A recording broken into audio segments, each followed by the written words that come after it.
اعوذ باللہ من الشیطان الرجیم بسم اللہ الرحمن الرحیم۔ صحیح مسلمان کیسے بنے؟ دین میں ایک نام بدعت ہے۔ بدعت کا لغوی معنی ہے کوئی نئی چیز وجود میں لانا۔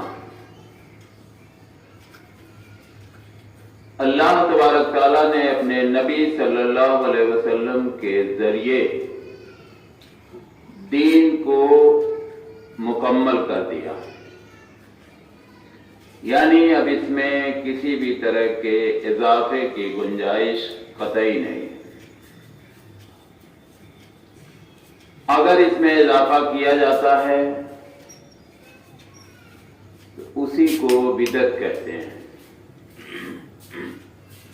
کوئی کام عبادت سمجھ کر کیا جائے، ثواب سمجھ کر کیا جائے، بہتر سمجھ کر کیا جائے، اچھا سمجھ کر کیا جائے، لیکن اس کام پر اللہ کے نبی صلی اللہ علیہ وسلم کی مہر نہ لگی ہو، صحابہ کرام نے اس پر عمل نہ کیا ہو، تو وہ ہر عمل بدعت میں شامل ہے۔ اس میں جو سب سے بڑی خرابی ہے وہ خرابی یہ ہے کہ بدعت پہ عمل کرنے والے کو توبہ کی توفیق نہیں ہوتی۔ یہ ہم نہیں کہہ رہے ہیں، اللہ تبارک تعالیٰ کے الفاظ ہیں کلام مقدس میں۔ آپ کہیں گے کیوں؟ جواب یہ ہے اس لیے توبہ کی توفیق نہیں ہوتی کہ جو بھی مسلمان دین میں اس طرح کا عمل کرتا ہے بہتر سمجھ کے، ثواب کی نیت سے، اور اس کی کوئی سند نہ ہو، نہ اللہ کے نبی صلی اللہ علیہ وسلم کا فرمان مبارک ہو، نہ صحابہ کرام کے عمل سے وہ چیز ثابت ہو، ظاہر سی بات ہے کہ جب کوئی مسلمان اس طرح کا کام کرتا ہے، نیک عمل ہے، اچھا سمجھ کر کر رہا ہے، ثواب سمجھ کر کر رہا ہے، تو وہ ایسے کام سے توبہ کیوں کرے گا؟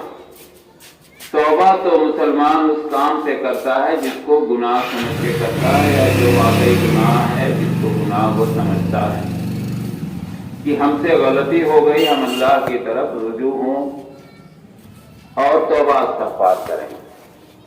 لیکن جو کام بہتر سمجھ کر کیا جائے، ثواب سمجھ کر کیا جائے، اس میں توبہ کی گنجائش اسی لیے نہیں ہے کہ ہم اس کو برا سمجھ ہی نہیں رہے ہیں، تو ہم توبہ کیوں کریں گے؟ سب سے بڑی خرابی بدعت کی ہے۔ ہر مسلمان کو چاہیے کہ ہر بدعت گمراہی ہے، اور ہر گمراہی دوزخ کی طرف لے جانے والی۔ اسی لیے بار بار بتایا جاتا ہے کہ سب سے سچی بات اللہ تبارک تعالیٰ کی، یعنی اللہ کا کلام پوری طرح سے حرف بحرف سچا ہے، اس میں قطعی کسی نقطے کی گنجائش نہیں ہے۔ اس کے بعد طریقہ جناب محمد مصطفیٰ صلی اللہ علیہ وسلم کا، یا آپ کی زبان مبارک سے نکلا ہوا ہر الفاظ قریب قریب وہی مقام و مرتبہ رکھتا ہے۔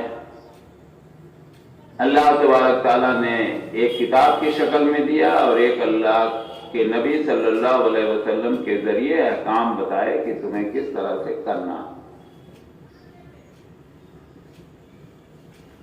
اب ان دو طریقوں کے علاوہ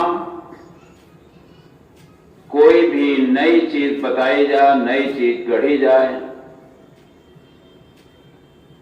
تو وہ